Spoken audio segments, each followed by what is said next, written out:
first one is, what have I learned from school? Is there a shot? It's not a school one. Okay, so what I've learned from school, if you got an A in school, it means that you are good at school. What about the army? Okay, the army coming up next. That's me, roughly your age. There I learned that too much discipline leads to foolishness. And the second thing I learned was that you're only a number. You're not that special. What about production management? In the production management, I found, and I was about 14 years in that business. I started at Pep Manufacturing. And I learned that respect everyone. And your consistency in your management actually prepares you for a consistent result.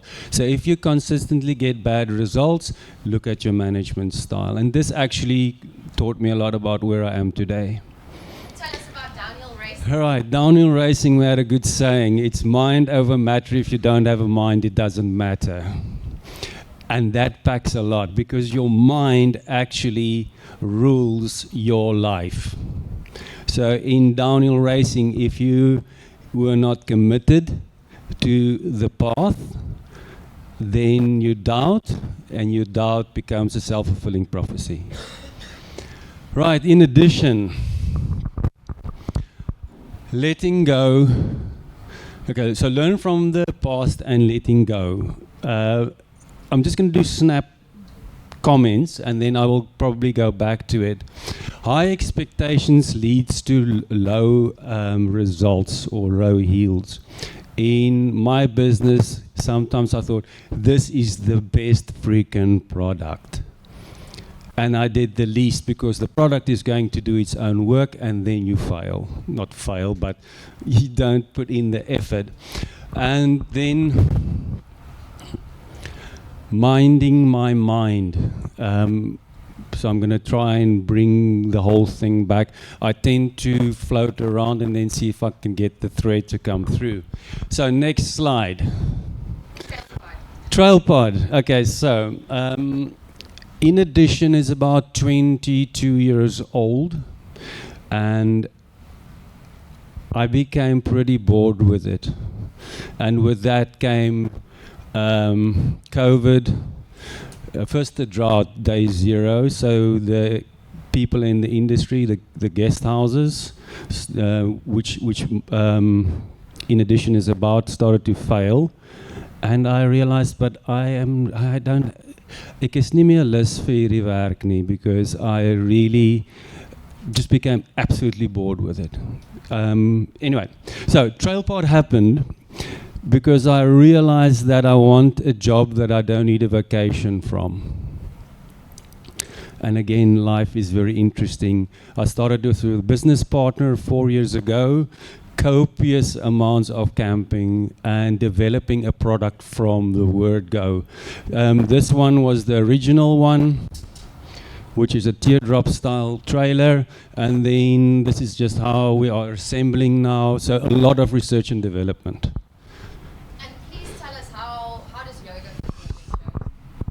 All right, so yoga, I've been a younger yoga student for 14 years.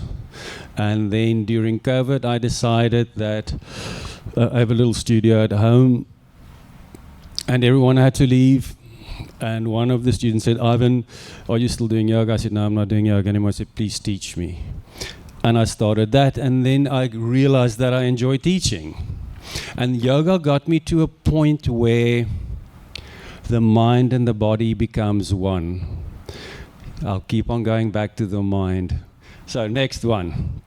What is an entrepreneur? Anyone has a family member that is an entrepreneur? Anyone here?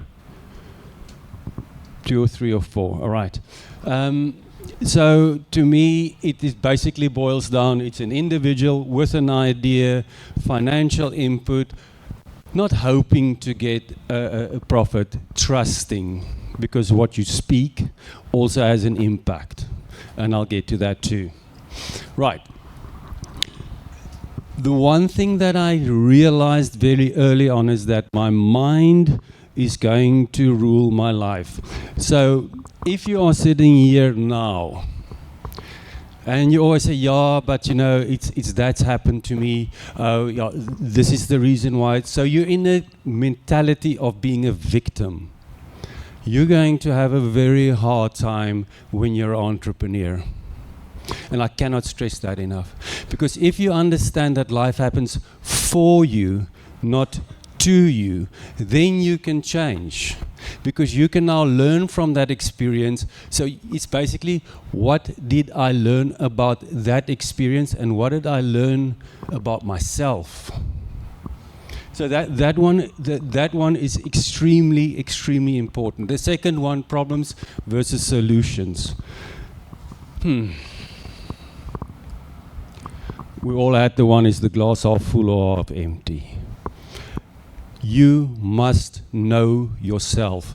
If you don't know yourself, become quiet, switch off the phone, switch off the TV, and go and sit somewhere and start taking note of, what is my mind doing up here? What is its process that it keeps on spinning in my head? And why do I accept that? So, I can't call it a problem, because a problem is loaded.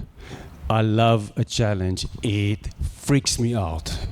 It's the best thing ever, because imagine, there's a story, look at the ant and become wise. So what does it mean? You look exactly the same like anyone else. You do exactly the same thing every day. The rest of your life, you'll become bored, SH1-less. So embrace the fact that things are different. Love the fact that things are different, that it's not the same every day. If I give you the same meal every single day of the rest of your life, imagine that. Your favorite meal for the rest of your life. Would you enjoy that meal? No. So there's the mind. There's the mind. Embrace, well, so this is a saying that I like. When you change the way you look at something, the thing you look at will change. Meaning your attitude towards it. Mr. Masu, okay, this is a Chinese dude who took distilled water. In the one bottle it says, love you, love you, love you. In the other bottle, I hate you, I hate you, I hate you.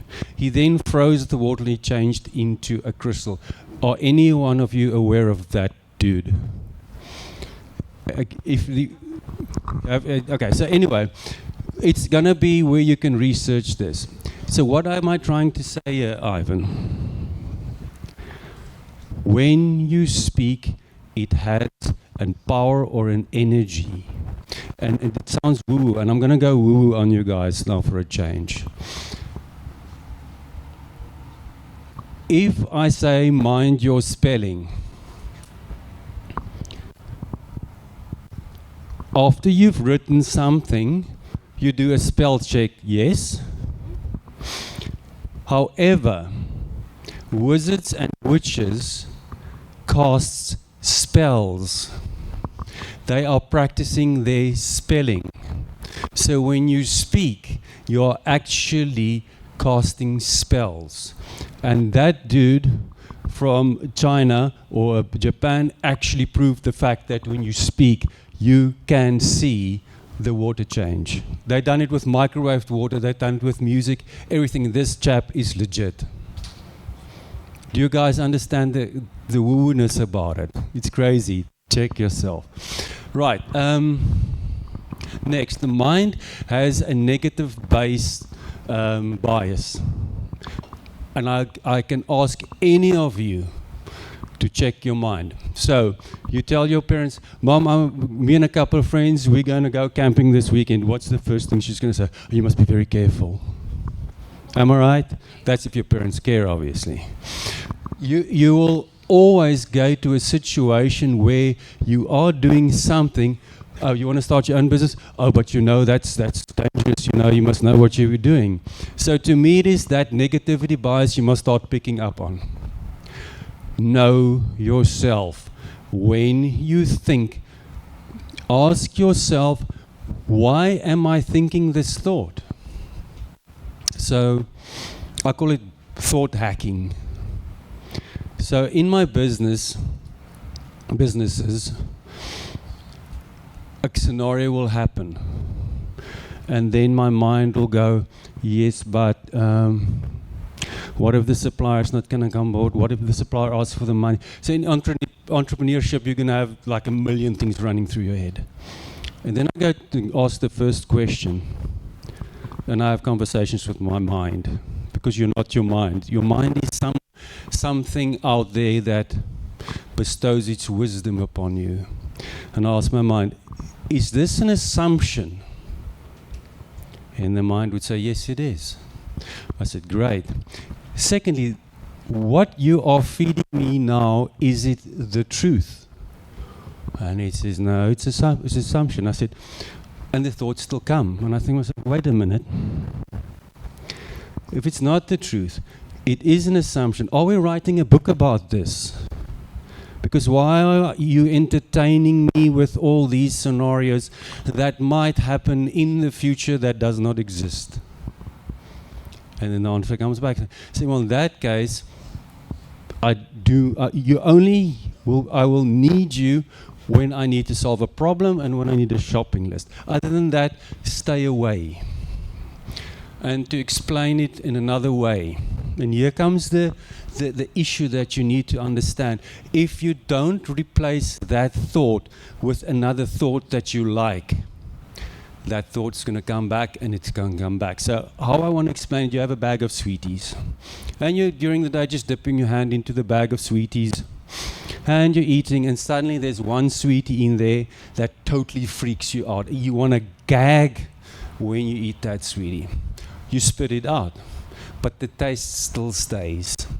So what do you do now? Now you're frantically here, and you know the orange ones are good. Pop an orange one and go, phew, at least the taste is gone. So what's the moral of the story? If the bad thoughts, the undesired thoughts, the assumed thoughts enter your mind, you must have the thought ready in your pocket to put back in. If that is a new product, if that's a new venture, whatever, stay in the creative mind. Always go back to where you want to be. That took me a long time to figure out. And it is a practice. It's practice, practice, practice. Is that anything else? I wanted to ask you why you dealt out shower gel. Oh. Right, so I'm going to go. So that gentleman down there, forgot his name now, handed it all out. And he came to me, he says, Oom, he's een oranje een. Now, who's heard of Seth Godin? Seth Godin is a very clever man. And he wrote, druk gou daai ene in die lug, daai oranje ene. So you all got the same color, except he noticed there was one difference. So the thought process is the following. You have a product, and you think, okay, but yes, there's so many people selling T-shirts. How am I going to be different? And what Seth Godin's story was, he was driving with his family in the countryside past dairy farms. And the first, oh, look at that cow, oh, look at that cow, oh, look at that cow. And eventually they didn't even see the cows anymore. But what if one farmer paints one cow purple? And that's called the purple cow theory. So what he did was he handed out, and he just kept on saying, oh, they all look the same. And suddenly one is orange, and he picked it up immediately. So how are you going to make your product a purple cow? That's the question. So I'm going to rudely take the microphone away from you and ask you, something that I didn't hear you talk about a lot was, what about when stuff goes wrong? What about when there are failures? Can you maybe share some of that? Because you've obviously had more than one business, more than one experience in this regard. And again, I want to go back to what I said earlier about a lot of the times we only see the nice and the pretty and the success stories and everything, but we also don't see sometimes the disasters that happen in the background and how you deal with it. And I think I also just want to link to what you keep saying about the mind and how important role that plays in these sort of situations. Right, so let's start with in addition. Sometimes In the beginning, I always say to people, I'm semi-retired because I love what I do, which was quite important. My mom said, but you can't tell people that, they think you're lazy, or something like that. I thought, okay, yeah, whatever. I then had an idea of a product, and I thought, wow. So what I did was, after being as creative as I could, designing luggage racks, soap and shampoos, the labels designed, all of that, it was just creative the whole time. And then I thought, okay, so we're also in the laundry side, stain removers and the whole thing. And I thought, brilliant idea. Online store, repackage the products into smaller quantities for home use. Margins are looking incredibly well. Had the labels printed, had the website designed, boom, nothing. And even today, I think it's still a great idea. Am I ahead of my time? And then I just let it go, because then TrailPod started, which is way more fun. So currently, my in addition is literally idling. I have no one on the floor except a rep or two that are all working for themselves. They are entrepreneurs within my business. So they come in, they have the platform, and they run with the business. And this makes me think, how did I get In Addition running? After the first year, I tried, so I had no experience at all. Selling, nothing. I've never stayed in a hotel. I've never stayed in a guest house. Here I am. Yeah, but that doesn't count. So I literally started with no clue. And I sat one day under a tree, and I poured myself a long beer. And I thought to myself, how am I going to break into this business? Note, I wasn't worried. I didn't say, oh shit, oh this, oh that. How am I going? And then every guest house need to be star graded, 3, 4, or 5 star. Hang on a minute. If I do a presentation to one of these star graders, then I have a business. And that's how it happened. They went in for the grading, told the guest house, you need wooden hangers, you need this, you need that. And obviously the guest house owners go, where can I get it? Call In Addition. So do you know what I'm saying? So when you get your mind to a point where you can go, then the answer comes. So if I have a bucket of murky water and I do this the whole time with the water, is it ever going to clear? If I let it alone, will it clear? That's your mind. If you keep on buggering around with your mind, that water never gets to settle and clarity never comes. I have one more question before I will allow the participants to ask something more. And that is just, what about the power of reflection? That's not typically something that we're really taught at school to do, maybe not ever in any of our studies or ways that we go about in the world. Would you say there's a place for reflection? Yeah. Okay, another story. Business has just started. Booming. I get an order for industrial irons. In today's terms, probably the amount isn't important, but it's a shite load of money in a young business. 25 of these irons. I think they're about 2,000, 3,000 rand an iron. And the guy says, he's haastig. So I thought, yeah, something is not right here. If someone puts pressure on you. And I said to Nadine, that still works for me today, that's 15 years ago, I said to her, you don't let this go unless the money is in the bank. Something is fishy. And sure enough, the SMS comes through. I said, let go. It was a check that bounced. So there I sit, cash flow down the Swanee, still had to pay the supplier, no money. Here comes the mind. And then already I was working on my mind and said, right, okay, this was an honest mistake, Ivan. This was an honest mistake. Secondly, I'd rather lose that 50,000 then than lose 450,000 today. So I took that, not being a victim. Yes, I was, excuse my French, the mourin for the guy. But I took that and it to myself and said, I'm not the victim of this.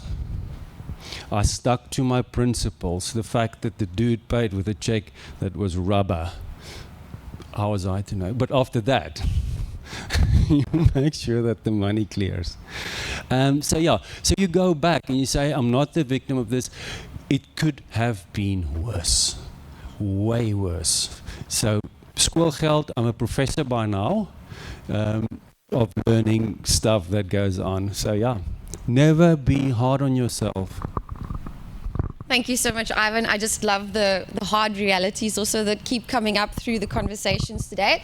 So now I'll open the floor. Do any of you have a question for Ivan? Yes. There's a lot of talk about today about confidence and being confident in yourself and your abilities, and to use a word that the other speakers used. How are you confident in yourself to be able to pivot between so many different types of businesses? I love myself. Truly, I think I'm freaking amazing. And if you guys have any idea how amazing you are, maybe the military did something for me. Maybe. I wouldn't know. You guys grew up in a different time. I decided 15 years ago not to have a TV in my house. Not interested. Not interested. The problem with your mind is it is always drawn to something that's dodgy. It's that negativity bias.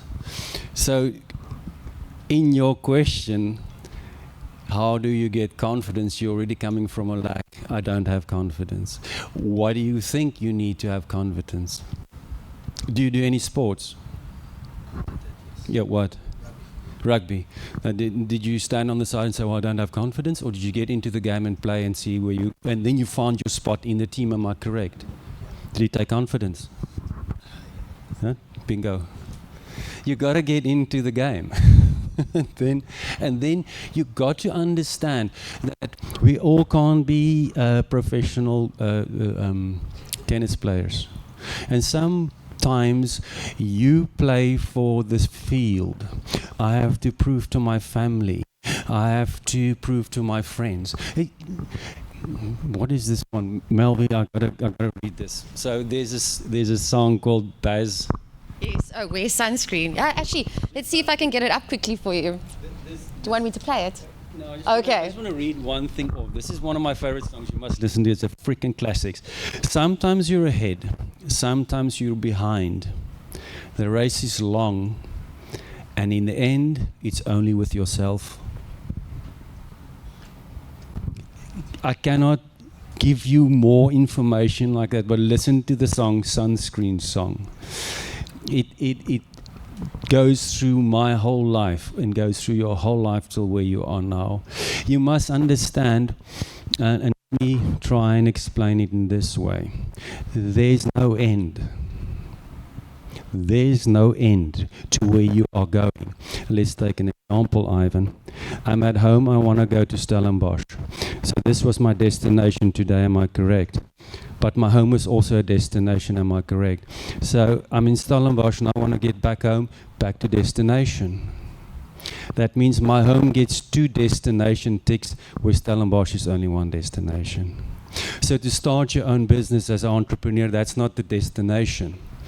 If your life had to be a destination, then we all should be aiming for death. Am I correct? If you think it's a one-way ticket. Because it isn't a one-way ticket. Your whole, it's a meandering, okay, here comes another story. Have I got time? Okay, so now I'm sitting again in my garden with a beer next to me. And I'm thinking, how can I explain, this is many years ago, to myself what life's about and business is about. And your life can be a skyscraper. You get into the bottom, you press the button, you get into a little cubicle. This is not working for someone. and the lift goes up 65 floors, and you get to the top and you look out and says, oh, I've been quite boxed in, but this is what I worked for. The second way, you get into the same lift, but this time it stops at every freaking floor. And after 65 floors, you get to the top and go, bloody hell, that was a bad one. Stopped at every freaking floor today. And you kind of look at the environment, but you are so knackered that you really don't think about it. The last one is you get the stairs. And you're up the stairs, 65 floors, and eventually get to the top, crawling out on your elbows. You don't even look at the view. You don't look at the view, you finished. Those are the guys that retire and die. And then Ivan said to himself, but listen, young man, it's not a building. It is a mountain. You climb up the mountain. Some places you make your own pathways. You get to an end, there's a cliff. Whoa, this is a cliff. But you look at the view. People will see that as a failure because I have to go back. But now you've already learned something on your way back, but you keep on meandering up this mountain, and there's no top. Because when you get to the top, you still have to get to the bottom. So that's my analogy for that.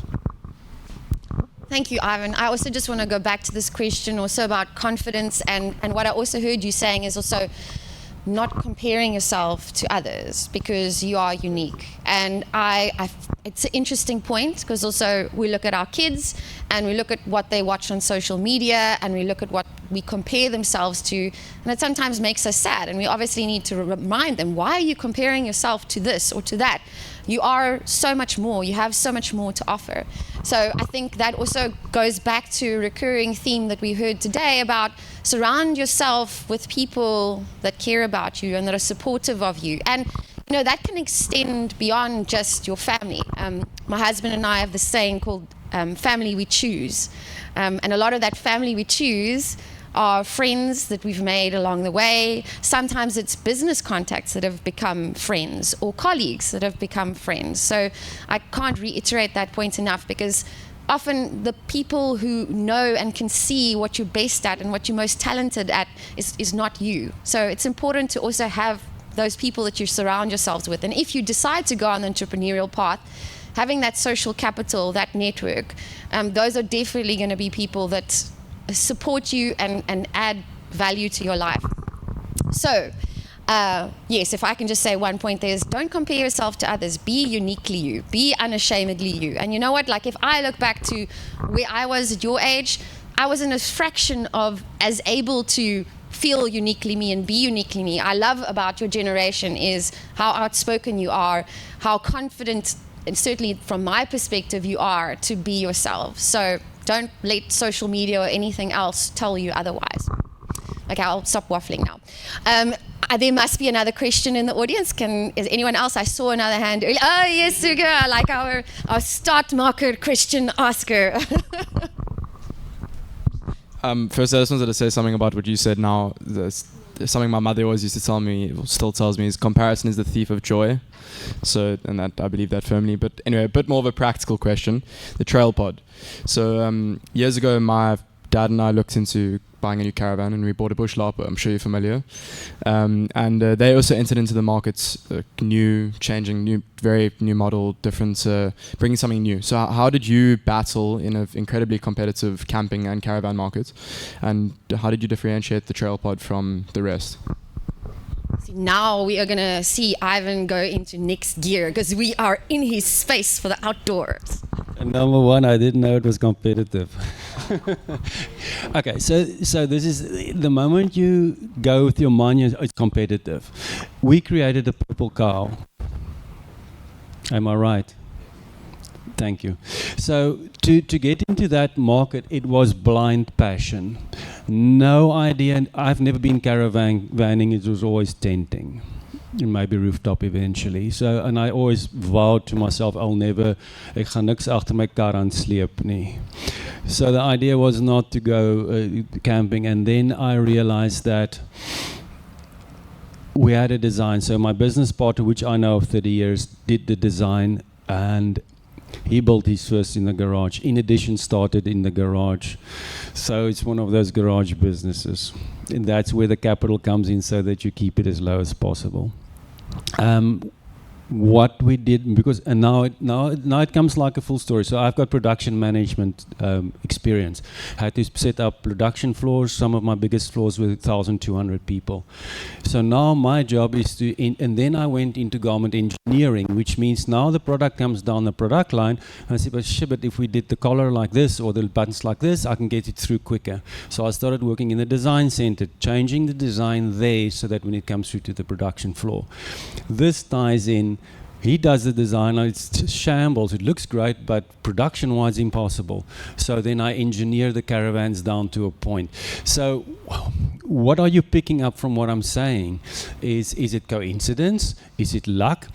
How does your life fall in place if you have your mindset correct?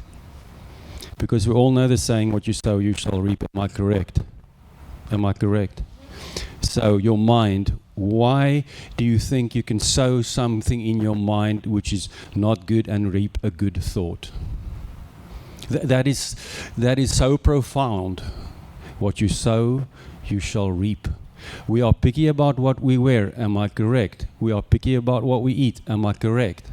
Yes? Why are we not picky what we put in our minds? You cannot get clarity on any decision if you keep buggering around with the pail of water and keeping the water murky. It sounds very simple, but like anything, practice, practice, practice. That's the hardest part. And I have a clear vision.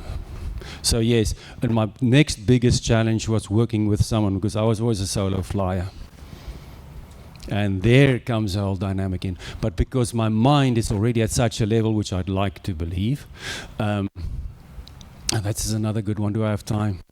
Belief systems. Belief systems. Do all of you know that you're going to get up tomorrow morning, or are you going to believe that you get up tomorrow morning? You believe, because you don't know. Am I correct? So what is a belief system? It's a thought you keep on thinking. So if you think that you are not capable, or you don't have confidence, what is that? It's only a thought process. Am I correct? So, belief system, BS. What does BS stand for? Bullshit. So watch your belief systems. Watch your thoughts. Why am I believing I can't make it? It's a bullshit thought. But it's one of the biggest giggles to get into. Once you start observing this, the observer becomes the observed. You know, that you're starting to observe your thoughts. If I say, watch your thoughts, who is that then, watching your thoughts? That's who you are. You're not your thoughts, you're not your mind, you're not your body. This is something you're going to have to give back. Any other questions? It's a lack of life. Don't take it so seriously. Please don't take it seriously. You're going to have so much more fun loving yourself, being easy on yourself, and just practice the art of allowing. I'm going to stop with that, otherwise I'm going to carry on all day. No. So I think I can't actually top what you just said, and I don't want to. I think the point about minding your mind is beyond important. And is that a question? Sorry. Let me rather cut myself short there and give you the opportunity to speak a question. No, please do. This is just because you said you do yoga classes.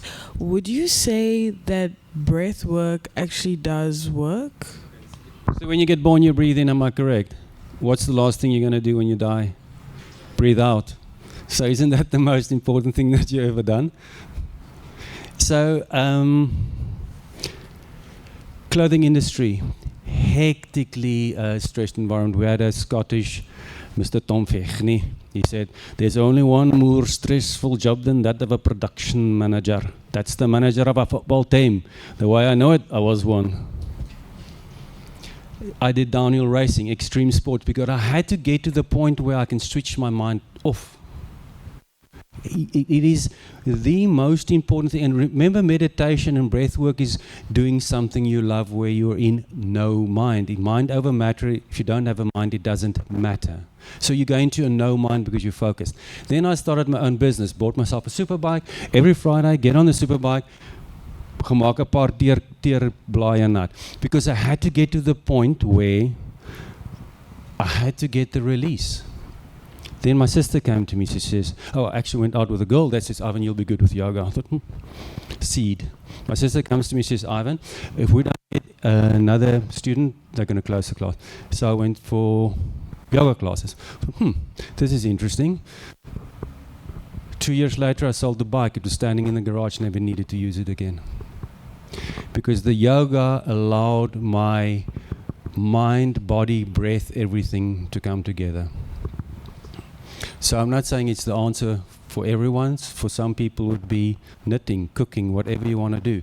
But you have to find a release on that. It is very important. So very nice question. Thank you. Does it make sense? What do you do now? You drink. Am I right? You've got your exams. What do you do to decompress? I rest my case. There's maybe some merit for getting some of that stuff out of your system sooner rather than later. Take it from me, the nerd who studied my way through university and didn't have a university life and may have like unplugged somewhere in my 30s. Realities. Quick scan. Any last questions for Ivan? Oh, Ivan, that was amazing. Thank you so much. Again, you guys, you heard it. Mind your mind. It is everything.